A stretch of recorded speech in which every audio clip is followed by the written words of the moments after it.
Bueno, no sé si estoy ya en directo o no. Espero que sí. Ahí me estoy viendo también por YouTube, así que es la primera vez que se hace un Histo Racing en vivo, así que espero que salga bien. Para los que no conocéis Histo Racing es un programa que trata de, bueno, pues de historia del motor. Así que, pues nada, si te interesa de lo que vamos a hablar, de historia del motor, quédate porque vamos a contar la historia de uno de los coches de Fórmula 1 más icónicos de todos los tiempos. El Tyrrell P34, que a lo mejor por el nombre no te suena, pero si te digo que es un Fórmula 1 que tenía 6 ruedas, seguro que ya sabes qué coche es. Así que si te interesa, pues ya sabes, quédate porque arrancamos.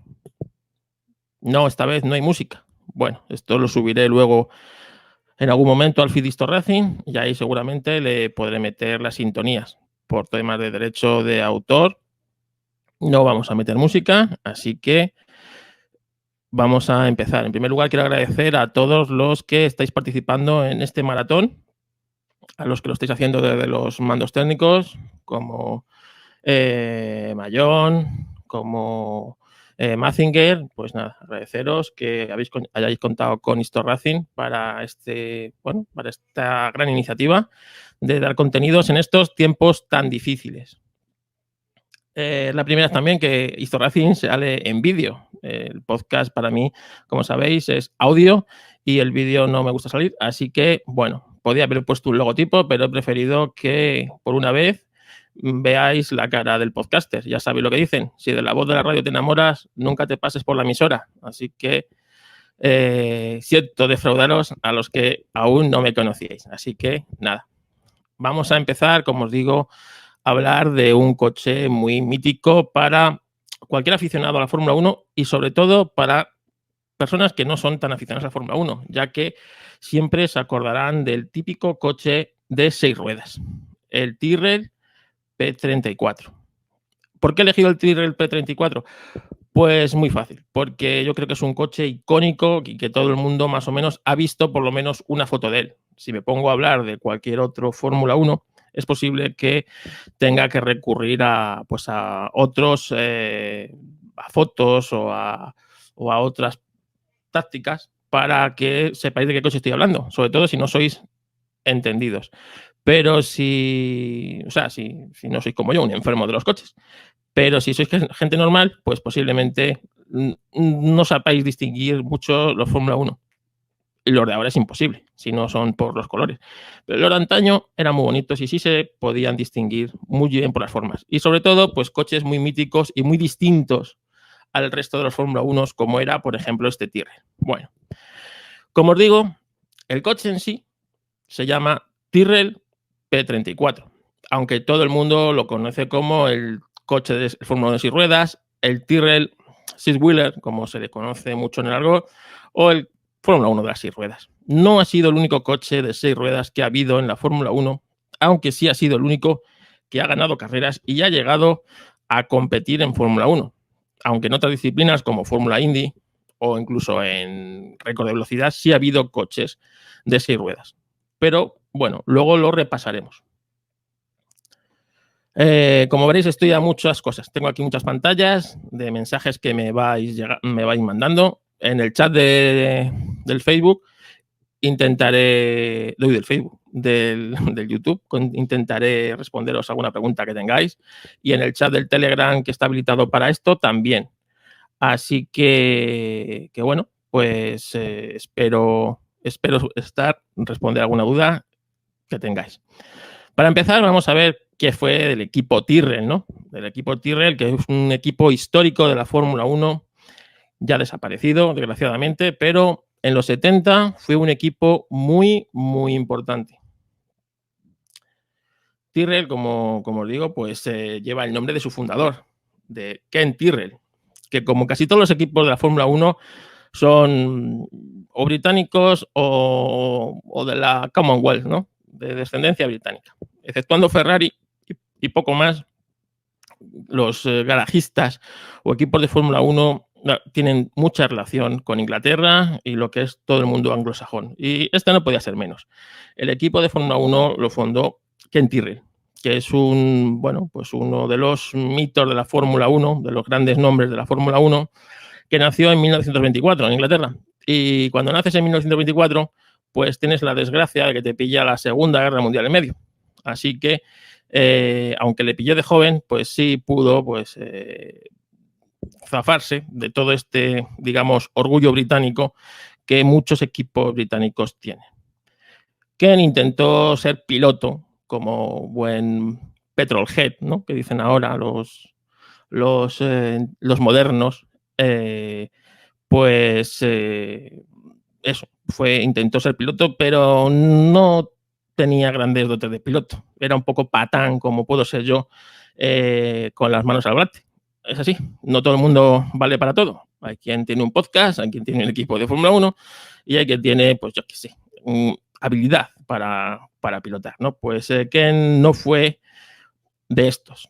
Si nos damos cuenta en la historia de la Fórmula 1, esto pasa muy, muy frecuentemente en los garajistas, que son, ¿cómo se llama? A estos equipos que pues eran desde el garaje de su casa, fabricaban los Fórmula 1, que tantos éxitos les dieron a algunos, a otros no tanto, pero que siempre dejaron huella, ¿no? en el motorsport. En el 66 debutó ya como garajista o como constructor, ¿no? Vamos a llamarlo constructor más que garajista. Garajista es un término muy de enfermos como nosotros, pero quizás para los que no seáis tan, digamos, estéis viendo esto, que no seáis enfermos del motor, pues bueno, para los constructores, ¿no? Debutó en 1966 con un chasis de Fórmula 2. Y es que por aquella época la Fórmula 2 y la Fórmula 1 competían más o menos en categorías similares, con coches de distinta potencia, pero construcciones similares. Lotus competía tanto en Fórmula 1 como en Fórmula 2 y Tyrrell, pues lo hizo usando un chasis del equipo Matra, otro equipo histórico de la Fórmula 1, como era el equipo Matra, ¿no? Y bueno, la verdad es que fue un poco desastre, no consiguió grandes éxitos, pero a Tyrrell le gustó eso de tener su propio equipo y se quedó un poco como el equipo satélite de Matra, una especie de red de Toro Rosso de aquella Matra de finales de los 60, principios de los 70. Y esto es muy importante, ¿no? Porque ser un equipo satélite de otro equipo que ya existe le daba facilidad pues, para acceder a muchas cosas que otros equipos no tenían.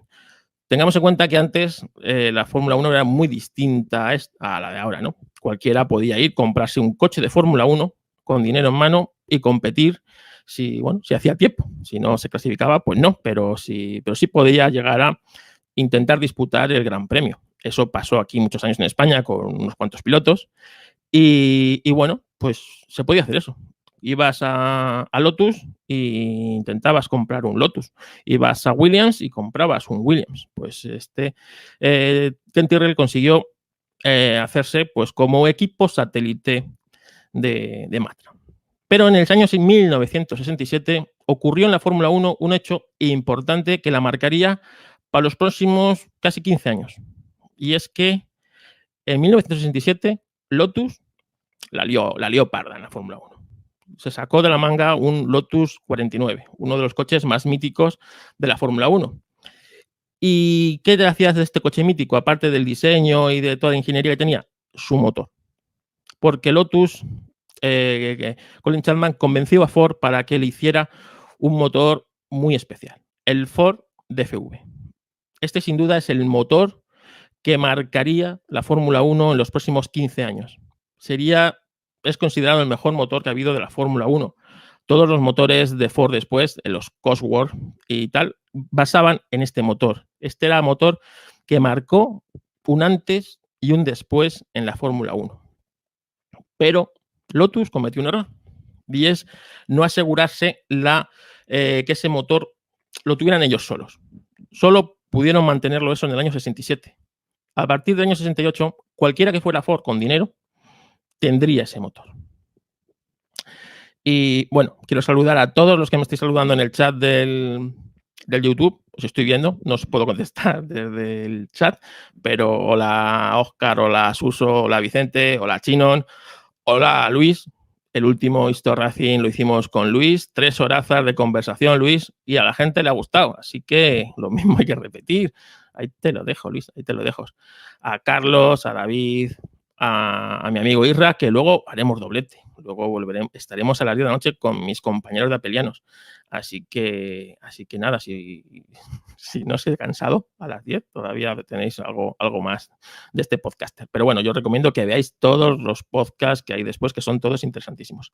Bueno, como os digo, este motor marcó la Fórmula 1, entonces cualquiera que iba y compraba el motor. Entonces, casi todos los coches de después fueron a Ford a comprarle el motor. Y se da la paradoja que en los 70 solo había 3 motores en la Fórmula 1. Ferrari, que siempre tuvo su motor, Matra, que tenía su motor, y Ford. Y todos los coches que no fueran un Matra o un Ferrari tenían motor Ford. Los McLaren, los Tyrrell, los March, los Cooper Sugar, cualquier coche tenía motor Ford y tenía el mejor motor porque, bueno, era el motor más famoso, el que más fama tenía, el que iba bien siempre, que se adaptaba a cualquier coche. Era así, era el motor este. Luego ya llegarían más tarde, a final de los 70, los Alfa Romeo, los Renault Turbo y otros motoristas, ¿no?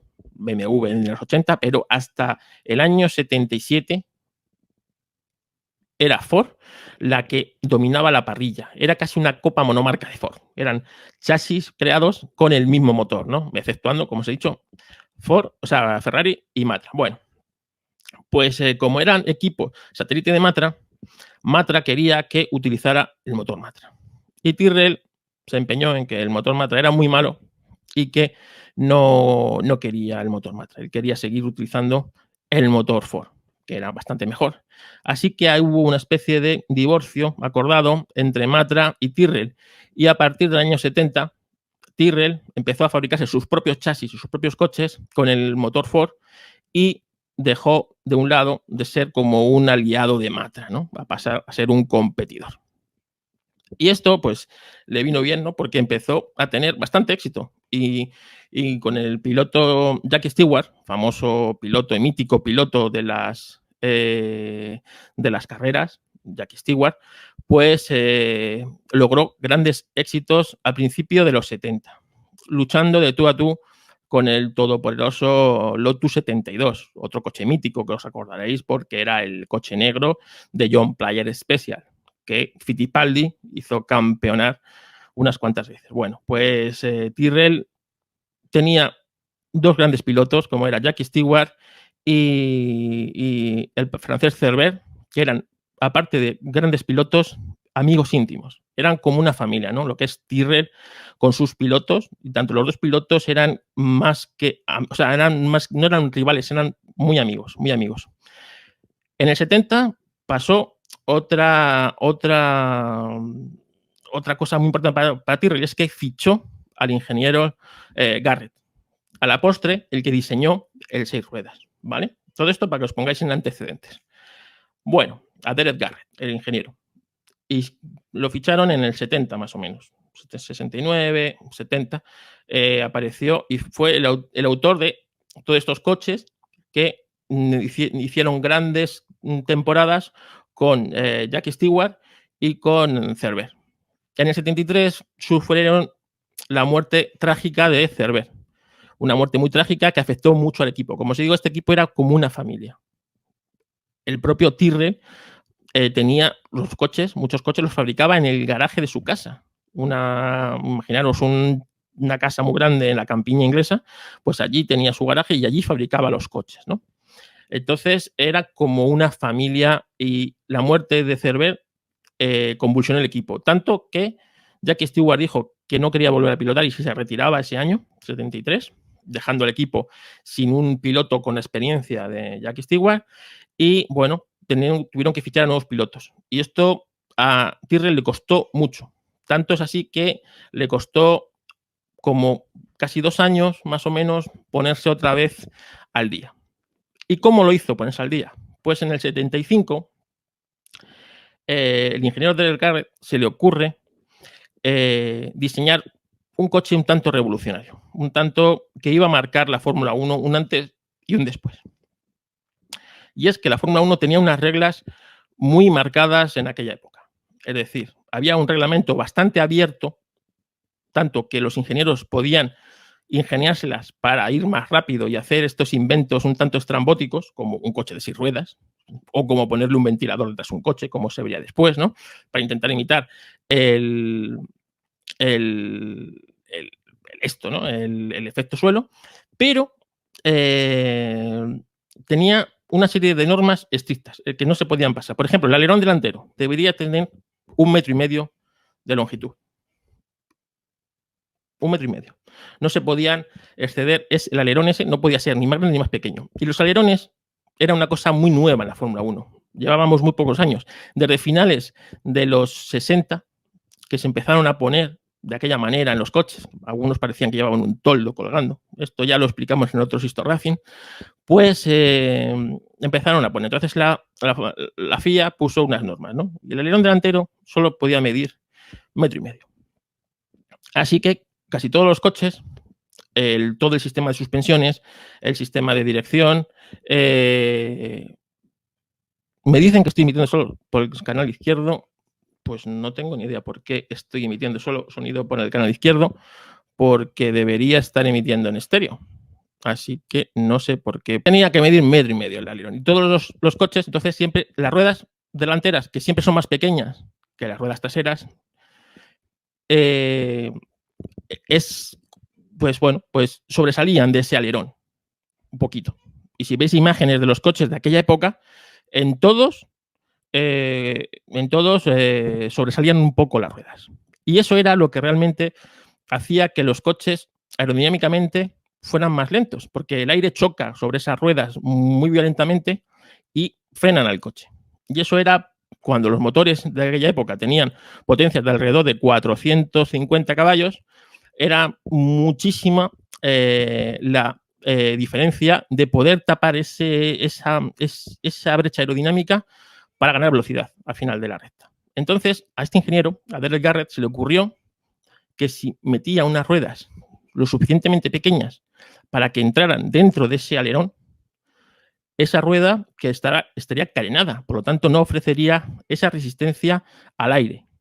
Y al no tener esa resistencia al aire, pues el coche ganaría bastante velocidad. Aparte de todo esto, el aire llegaría muy limpio al alerón de atrás. Y si llegaba muy limpio al alerón de atrás, pues ganaba sustentación en la parte de atrás, que le permitiría ir bastante más rápido en las curvas, que para los que no sepáis mucho de Fórmula 1, si estáis viendo esto ahora en el YouTube, pues es donde se ganan realmente carreras. El pasar muy rápido por las curvas. La recta, si corres mucho, vas rápido, pero si lo pierdes en la curva no haces nada. En la Fórmula 1 se gana el que menos frena y el que más rápido va en la curva. Eso es lo que marca la diferencia. Bueno, pues este ingeniero, como os digo, a Dale Garrett se ingenió esto. Así que diseñó un coche con unas ruedas muy pequeñas metidas dentro del alerón delantero. ¿Pero qué es lo que pasaba?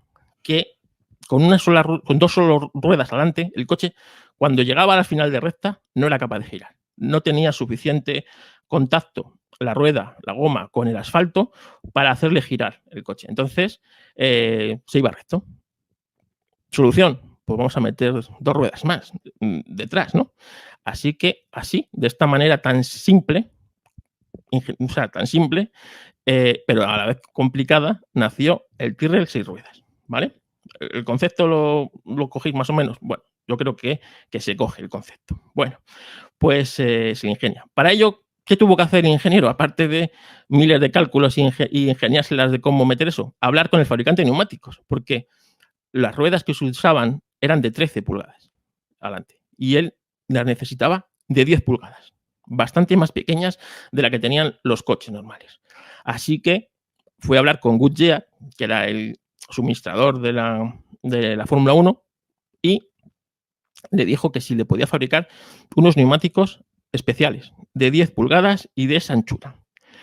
Goodyear no lo tenía muy claro, no quería mucho, pero dijo, bueno, si realmente funciona, va a marcar un hecho diferenciador y es posible que otros equipos copien esta idea y al final pues tenga que fabricar bastantes compuestos de estos y bueno, pues la verdad es que a lo mejor me puede interesar. Así que al final dijo que sí Goodyear y le empezó a fabricar los compuestos. Realmente el coche se presentó a la prensa en septiembre de 1975, pero un mes antes, cuando volvían de un gran premio, Derek Garrett y Ken Tyrrell le enseñaron el proyecto a, a Jackie Stewart y le dijeron, mira, esto es lo que hemos diseñado. Jackie Stewart, cuando vio eso, se atragantó, porque no sabía si se lo decían de verdad o se lo decían en broma. Dijo en alguna declaración que no sabía si le habían presentado el coche boca abajo, no sabía qué es lo que estaba viendo. Le parecía una cosa totalmente entre absurda o mágica. No sabía si realmente ese proyecto si iba a llegar a cabo o iba a llegar adelante, pero que su primera impresión es que eso era una broma de mal gusto, un coche de Fórmula 1 con 6 ruedas. Como os digo, el coche se presentó a la prensa en septiembre de 1975 y la verdad es que la prensa quedó absolutamente impresionada. Nadie había visto una cosa así. No quedaba indiferente. O lo odiaban y les parecía horroroso o les parecía precioso. Y es que han pasado casi 50 años y seguimos igual. Ahora mismo ese coche o lo amamos o lo odiamos. Yo soy de los que le ama. Me encanta ese coche porque es muy distinto del resto de Fórmula 1 y a mí eso me gusta mucho. Esa ingeniería que hay detrás de ese coche me encanta. Así que he preparado aquí unas fotos que no sé cómo, no quiero cagarla. Sé que se pueden subir fotos aquí al programa este, pero seguramente la liaré parda. Así que lo voy a hacer con el iPad. Que me he preparado aquí unas fotos y realmente, sí, Samuel, el Multipla es muy distinto a esto, pero igual, el Multipla o lo amas o lo odias, no tiene un término medio. Pues esto es igual, o lo amas o lo odias, ¿no? Entonces, bueno, antes de leerla con el iPad, que va a ser muy grande, lo voy a hacer con el teléfono y me he preparado aquí unas fotos para que veáis la ingeniería que lleva este coche, ¿no? Este coche lleva, o sea, en la parte delantera, una ingeniería que no es ni normal, ¿no? Todo lo que lleva este coche. Fijaros, os voy a enseñar la cámara, a ver si soy capaz. Ahí lo tenemos. Bueno, pues fijaros todo lo que lleva el coche en la parte delantera. O sea, todo eso metido dentro del alerón. Es, bueno, pues maravilloso, ¿no? Como es tan sencillo como maravilloso, ¿no? Ese concepto. Por eso, cuando se presentó a la prensa, estaban alucinando. Bueno, ¿cómo sabéis si el coche es un coche de concepto o es un coche que compitió? Pues por la toma de aire del motor. Hasta mitad del año 76, principio del año 76, los coches llevaban como una especie de toma de aire arriba muy espectacular, una especie de, parecían a veces algunos como una jirafa, ¿no? Pues mira, os vuelvo a enseñar una foto, un dibujo ¿veis la parte de arriba? Ahí, pues esa parte de arriba es la toma de aire. Eso quiere decir que este coche es el primer concepto. El primer concepto porque la toma de aire está por encima de la cabeza del piloto. Eso en el año 76 ya no existía. Ya había que hacerla a los lados o hacerla de otra manera. Entonces, los coches empezaron a hacer pues, pequeñas tomas a los lados para que el motor tomara el aire y no lo tomara directamente de esa manera por encima del casco del piloto. Entonces, todas las fotos que veáis el coche con esas cosas es del prototipo, no es del coche que luego debutó, porque bueno, esa pieza luego se cambió. El coche sufrió diversas modificaciones a lo largo de su historia. Pero bueno, como os digo, ese coche se presentó en septiembre y hasta el año 76, hasta la cuarta carrera, no debutó. ¿Por qué hasta la cuarta carrera? Porque en la Fórmula 1, podéis, casi todos en los años 70, los coches debutaban en la tercera o la cuarta carrera. Nunca debutaban ni en la primera ni en la segunda, que solían ser fuera de Europa. Normalmente la primera carrera solía ser en Sudáfrica, luego solían ser alguna en Sudamérica, y hasta que no llegaba el coche a Europa, no estrenaban el coche de ese año. Por eso las primeras carreras se corría con el coche del año anterior. Pues eso hizo Tyrrell. En el 76 se presentó en la cuarta carrera, que fue en el circuito del Jarama. Aquí en Madrid, el circuito del Jarama tuvo el honor o bueno, la suerte de que un coche tan mítico viera la luz por primera vez en una carrera puntuable para el campeonato de Fórmula 1. Y fue aquí, en Madrid, cuando Patrick Depailler salió a entrenar con el Tyrrell 6 ruedas. ¿Os imagináis el revuelo que esto causó en la prensa de la época? La de fotos que se vieron del coche, del concepto y de, bueno, no se sabía realmente cómo se iba a comportar ese coche, si podía hacer un buen tiempo o realmente, bueno, pues era una cagada épica, muy bonito, pero una cagada épica. No se sabía. Pues el coche marcó el tercer mejor tiempo en entrenamientos. Tercer mejor tiempo en su debut. Pues tan mal diseñado no estaría. Así que el tercer mejor tiempo se marcó en esa carrera. Pero vieron algunos fallos que se tenían que corregir. Por ejemplo, si veis las fotos del coche, y bueno, en Google, como dice Rick, se puede buscar la foto de metes P34 y te sale el coche, ¿no? Bueno, pues si vemos fotos del coche, vamos a ver que es un coche muy distinto, ¿no? Siempre es un coche muy distinto al resto de los coches. Entonces, vemos que tiene, vamos a ver aquí, por aquí, venga. Ahí.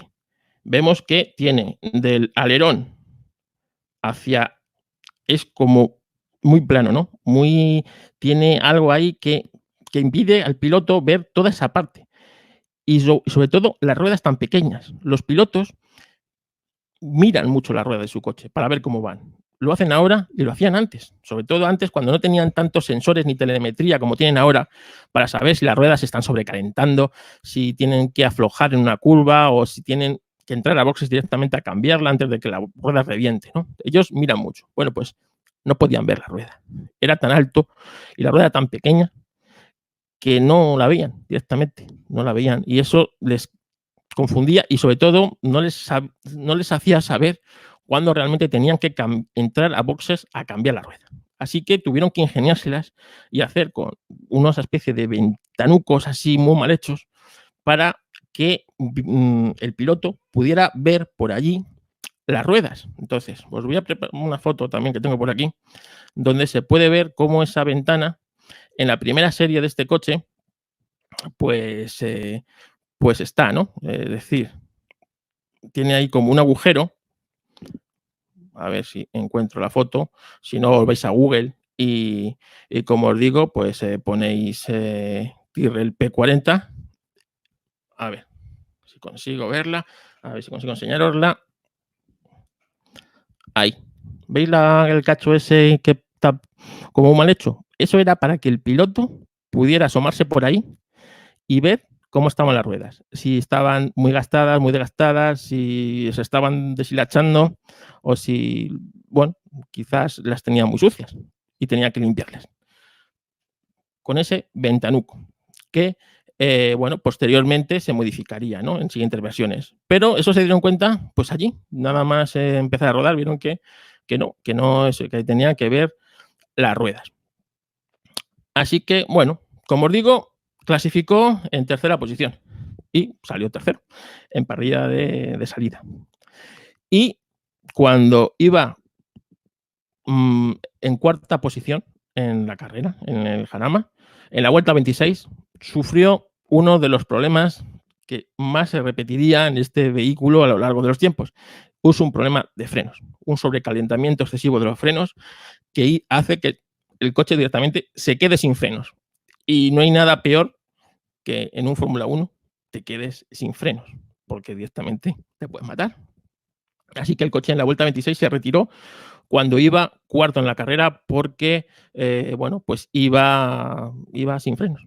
Así que, como veis, este es un problema que en el fondo nunca se logró resolver bien. Para que veáis otra vez, vuelvo a la imagen de antes, ya que los que estéis aquí en el YouTube, en el que se ve pues que los frenos, aparte de ser pequeños, porque las ruedas son pequeñas, están ahí muy metidos. Entonces, ¿veis esas cosas rojas que llegan a los frenos? Eso es la refrigeración de aire que se captaba desde el alerón delantero. A ver, aquí os lo dejo. Por esos tubos de ahí, bueno, pues por esos tubos que se iban a unas tomas en el alerón delantero, por ahí captaba el aire que iba directamente a los frenos. Pero esto no era suficiente para llegar a refrigerar toda la temperatura que estos frenos hacían. Así que ese es un problema que nunca, en el fondo, lograron resolver del coche. Como os digo, pues no, bueno, pues se tuvo que retirar en la vuelta 26, pero marcó ya el camino de cómo tenían que hacer las siguientes carreras. La siguiente carrera fue en el Gran Premio de Bélgica, donde logró terminar cuarto, con problemas de frenos, hicieron tomas más grandes en el alerón para que captara más aire e intentar refrigerar de mejor manera los frenos, y logró terminar cuarto, cosa que bueno, pues alentó al equipo a seguir para adelante y sobre todo hizo que los rivales empezaran a fijarse en ese coche tan extraño, a ver cómo podían copiarle ideas y adaptarlas a sus conceptos, porque lo bueno de esta época de la Fórmula 1 es que cada coche tenía un concepto y cada concepto tenía su parte buena y que de desarrollar, ¿no? Entonces, por eso a los aficionados a la Fórmula 1 nos gustaría que hoy día los reglamentos fueran mucho más abiertos, que los ingenieros pudieran hacer muchas más cosas de las que hacen hoy día. Los reglamentos son tan detallados, tan cerrados, que es casi imposible salirse de la norma, y por eso todos los coches son iguales, porque si haces algo distinto, no está fuera del reglamento. Y está fuera del reglamento, es ilegal y ya no se puede hacer. En cambio, en aquella época los reglamentos eran mucho más abiertos. Entonces, la imaginación tenía un gran valor y todas estas cosas, pues fíjate, te daban la diferencia entre ganar carreras o ser un equipo del montón. Como os digo, en el Gran Premio de Bélgica logró ser el cuarto. Y en la siguiente carrera, en el mítico Gran Premio de Mónaco, lograron ser segundo y tercero. Ya estaban ahí rozando el podio.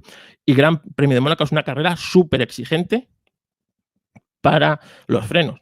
Así que por ahí iban rascando, iban mejorando el concepto, iban intentando mejorar eso para, bueno, lograr lo que busca todo equipo de Fórmula 1, la victoria. Los equipos de Fórmula 1 no buscan ser segundos, no buscan ser terceros, no buscan ser comparsas, buscan ganar. Todos buscan ganar. Y el que diga lo contrario, miente. Y esto lo conseguirían en el siguiente Gran Premio, en el Gran Premio de Suecia, donde conseguiría la primera y única victoria de un vehículo de 6 ruedas en la Fórmula 1, el Gran Premio de Suecia del año 1976, donde Schlecher consiguió el, el primer premio, ganar un gran premio con un coche de 6 ruedas. Y eso quedará a los anales de la historia. No se va a volver a repetir. Y si se vuelve a repetir es porque ha cambiado el reglamento, porque realmente ya no se puede dar que un coche de 6 ruedas gane. Pero en aquel momento todavía sí. Realmente esta victoria marcó un antes y un después también en la Fórmula 1, porque ese coche ya se hizo mítico, porque ganó una carrera. Y ya todos los equipos le miraban con lupa. Cada uno tenía un concepto distinto. Lotus iba a dar el campanazo al año siguiente, pero, o 2 años después, más bien, pero realmente ese año 76 quedará marcado por 3 cosas en la Fórmula 1. Es quizás el año de los más importantes que ha existido en la Fórmula 1. Y para ello le dedicamos el primer Histo Racing que hubo, fue un Niki Lauda James Hunt, que es la película Rush, que está en ese año 1976. Porque el accidente que marcó la Fórmula 1, el de Niki Lauda, fue ese año, 1976. La lucha entre Niki Lauda y James Hunt fue en ese año 76. Y la victoria de este coche, del 6 ruedas, fue en ese año 1976. Por eso ese año se marca en el calendario como el antes y el después de la Fórmula 1. Porque ese año ya la Fórmula 1 se disparó las audiencias, la televisión la empezó a dar en directo, y esto hizo que el Tyrrell de 6 ruedas ya fuera un coche mítico, porque era la primera vez realmente que la Fórmula 1 era emitida a las masas, y las televisiones enseguida se fijaron de ese coche. Y si os recordáis, y si sois, en aquella época erais niños, como yo, en aquella época era muy niño, pero yo ya tenía un Scalestri. Y todo el mundo que jugábamos al Scalestri en aquella época, ¿qué coche queríamos tener? El Tyrrell de 6 ruedas. Porque era el coche distinto, el coche especial, el coche que te hacía diferente. Ferrari eran rojos, pero no había ninguno que tuviera 6 ruedas, solamente el Tyrrell. Así que ese era el coche que todo el mundo quería tener en aquella época de niño, el Tyrrell 6 ruedas. Y esto fue gracias a ese año tan especial en la Fórmula 1 que fue el año 76. También marcaría ese año 76 otro hito, y es que no hubo muertos. Ese año 76, la lógica diría que Niki Lauda tendría que haber muerto en ese accidente tan horrible que tuvo. Afortunadamente no murió ahí y se nos fue el año pasado.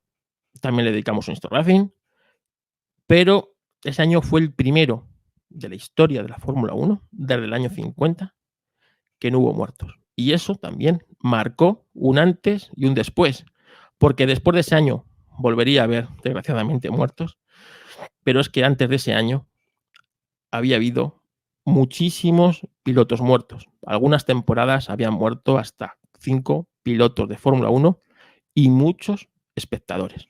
Y ese año marcó un antes y un después. Y gracias también, como os digo, al Tyrrell 6 ruedas. En el año 77, Schlecker, que fue el que ganó esta carrera, se fue del equipo. Nunca habló bien de ese coche. Siempre dijo que ese coche era muy difícil de conducir, que era odioso y que no le gustaba nada, a pesar de haber ganado con él. Bueno, pues ese año fue sustituido Schlecker por otro gran piloto, otro mito de la Fórmula 1, un piloto sueco llamado Ronnie Peterson, un piloto que le debemos un Histo Racing. Peque, si estás escuchando esto, sabes que le debemos un Histo Racing y que tú y yo tenemos algo pendiente. Bueno, pues Ronnie Peterson sustituyó en el año 77 a este piloto para, bueno, intentar volver a los laureles de este coche. Pero se encontraron con 2 problemas muy importantes. Primero es que Goodyear no estaba de acuerdo con seguir fabricando estas ruedas. Se le hacía muy pesado, no tenía demanda porque nadie había copiado este concepto, por lo tanto solamente se las fabricaban a ellos y por lo tanto no había evolución en los compuestos, por lo tanto no iba más. Otra cosa que no lo conocía y me la ha dicho, uy, me ha salido acento andaluz, me la ha dicho, ¿no? Me la ha dicho hoy mi amigo Manolito Roda Jr., desde aquí, Manuel, un saludo, que esas ruedas, desde que las fabricaron para ese coche, son las que se utilizarían en los campeonatos de sidecar. ¿Os acordáis de esos campeonatos tan espectaculares que había en los 70 y los 80 de motos con sidecar?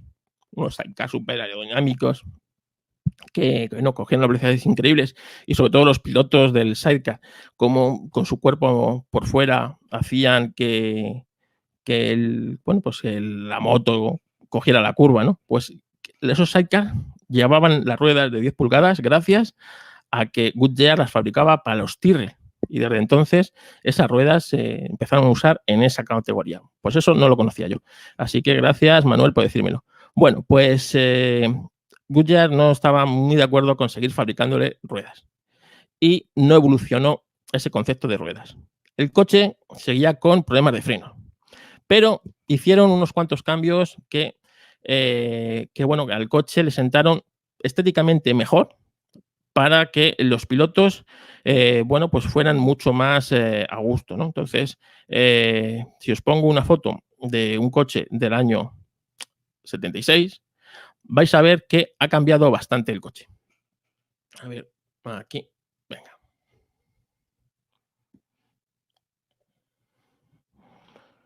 Para empezar, vemos que el morro del coche tiene muchas más tomas, ¿vale? Tiene muchísimas más tomas para refrigerar esos neumáticos. Como vemos, las ventanas ya han cambiado. Ahora ya es una cúpula muy abierta de cristal que ya da visión directamente de las ruedas y no tiene que tener esos ventanucos tan feos. Y veis unas tomas ahí naca para que entre aire directamente al motor por ahí, por ese lado, ¿no? Por unos conductos y llevarlo a ese lado directamente al motor y hacer el coche mucho más aerodinámico. Las entradas de aire al motor lo teníamos por ahí, ¿no? Los radiadores seguían estando en los laterales. Realmente era un coche mucho más bonito estéticamente y mucho más diseñado que el del año anterior. Aún así, el coche sufría diversos problemas de sobrecalentamiento en los frenos sobre todo y hacía que se retirara en muchísimas carreras. Ese año realmente solamente pudo ser tercero con Ronnie Peterson en, bueno, pues en un gran premio. También el sistema de suspensión lo habían cambiado, era nuevo y no era capaz de adaptarse al pilotaje ni de Ronnie ni de otro piloto. Entonces, estaban ahí. Pero lo que realmente dio la puntilla al coche no fue esto, ya que, bueno, esto estaban trabajando los ingenieros para resolverlo. Lo que dio la puntilla al coche es que Goodyear le dijo que no iba a fabricar más ruedas de 10 pulgadas para este coche, que no le interesaba y que no le iba a fabricar ruedas. Así que, desgraciadamente, el que puso fin al coche de 6 ruedas no fueron los resultados ni fueron los ingenieros, sino fue el fabricante de neumáticos, que dijo que no iba a suministrar para el año 78 ruedas para este coche. Así que tuvieron que, con el mismo chasis, hacer una especie de, bueno, pues injerto y para el año 78 el P34 tuvo que bueno, pues volver a ser un coche estándar de 4 ruedas. Y fue, pues eso, el final del coche no fue porque Tyrrell quisiera acabarlo, sino porque no tenían ruedas pues para las 6 ruedas, porque a Goodyear no le interesaba ese concepto. Pero el coche marcó un antes y un después en la Fórmula 1. Otra cosa que no se contaba antes es por qué se llama P34. Si os dais cuenta, los dos coches del equipo, uno es el número 3 y otro es el número 4, que es con los que competía Tyrrell en aquella época. Así que el P34 tiene ese nombre por los números con los que competía, el 3 y el 4. Y todos los P34 que veáis son o el 3 o el número 4. Así que el proyecto P34 se debe a los números que llevan. Y más o menos esa es la historia de ese coche. Y el triste final es por algo tan, pues eso, tan malo, ¿no? Para Fórmula 1 como que un suministrador diga que no te va a suministrar una pieza fundamental para que ese coche funcione. No es bueno, pues que los resultados lo retiren o que los pilotos digan que no quieren pilotarlo porque es peligroso, como ha pasado en algunos coches, ¿no? Realmente Ronnie Peterson siempre, lo poco que vivió después de dejar de pilotar este coche, siempre dijo que era un coche maravilloso y que él disfrutó mucho durante el tiempo que lo condució y que podía haber conseguido grandes éxitos. Ahora bien, las secuelas de este coche. Las secuelas de este coche, bueno, es importante, ¿no? Las secuelas de este coche es que varios fabricantes intentaron adaptar este concepto, pero a su manera. El primero que lo intentó hacer es March.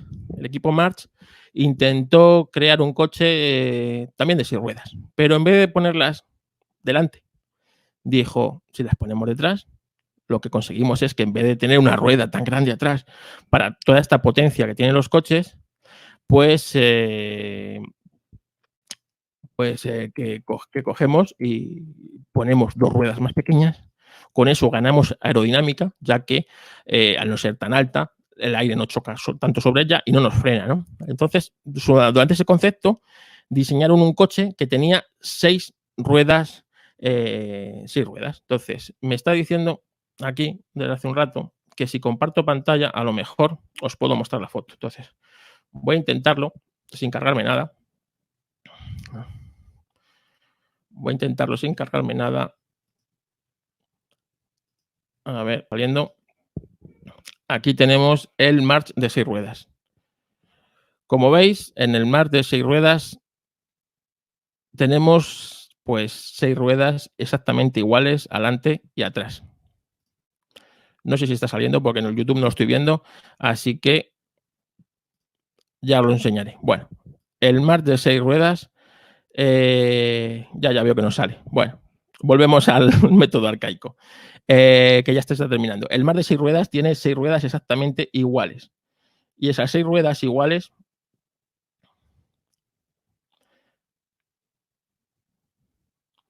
a ver si las tengo por aquí. Aquí está el coche. ¿Veis?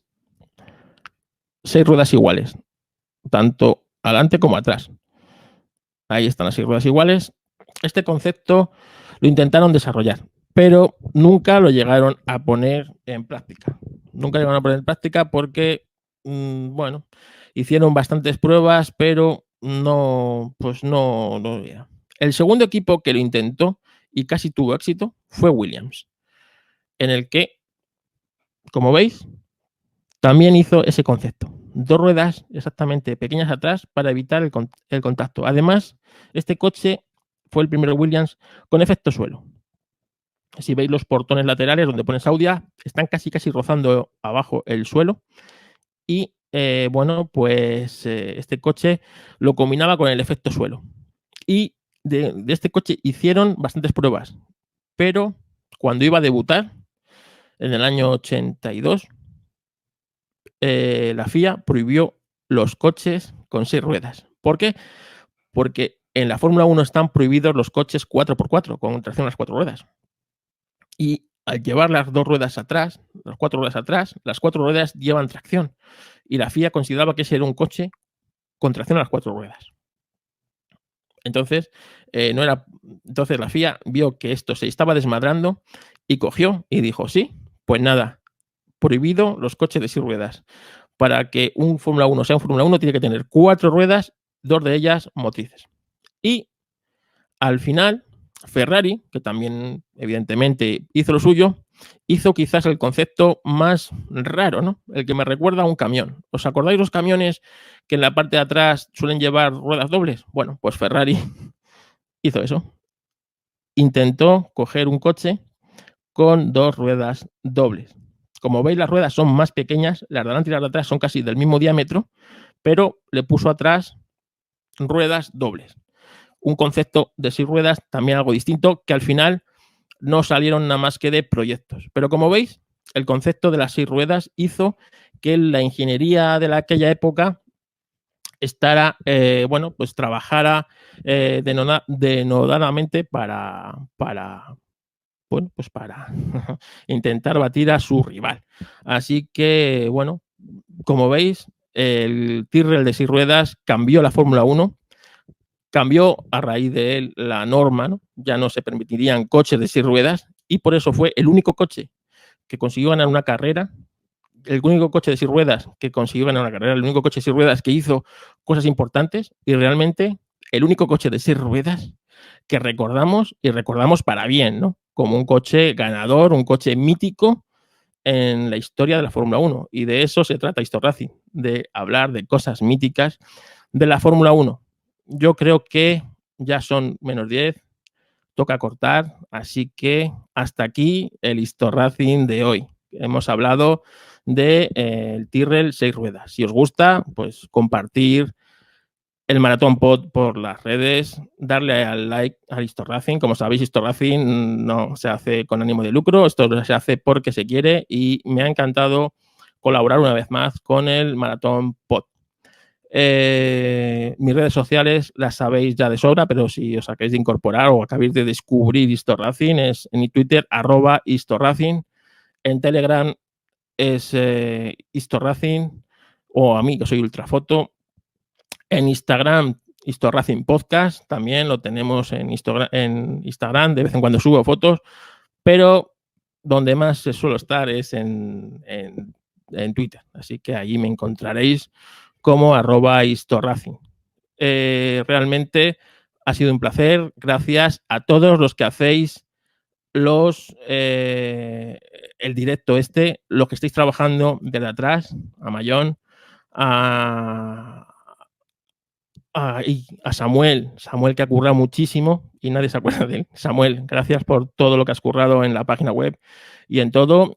Y esta noche, recordar que a las 10 estaré con mis compañeros de Apelianos, que siempre están ahí apoyando, para hablar sobre la longevidad de los productos Apple. Pero antes de las 10 tenéis un montón de podcasts interesantes que yo no me voy a perder. Ahora mismo aquí no tengo la parrilla, pero si os metéis en la página de la Maratón Pod, ahí la encontraréis. Así que cuando quiera el compañero Mayón, me saca del directo y prepara el siguiente. Gracias por escuchar Historracing y nos vemos en próximos y apasionantes podcasts.